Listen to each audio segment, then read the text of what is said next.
ఈ water bottle ధర ఎంత ఉంటుంది? ఒక 10 రూపాయలు ఉంటుంది. ఇందులో ఏముంది? నీరుంది.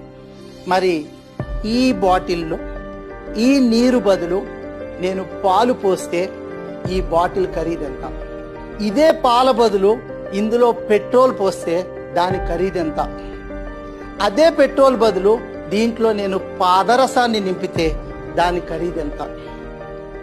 అదే పాదరసం బదులు బంగారాన్ని పోస్తే ఈ బాటిల్ నిండా ఉన్న బంగారం ఖరీదెంత?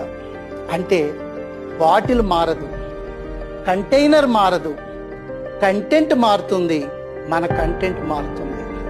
ప్రపంచం నీకు విలువనిచ్చేది ఈ శరీరానికి కాదు, ఈ మెదడులో ఉన్న జ్ఞానానికి. నీలో ఏది ఉంచుకున్నావన్నది ప్రపంచం నిన్ను గౌరవించడానికి సాధనం అవుతుంది. నీ విలువ పెంచుకోవాలంటే నీ కంటైనర్లో ఏ కంటెంట్ ఉండాలో నువ్వే నిర్ణయించుకో.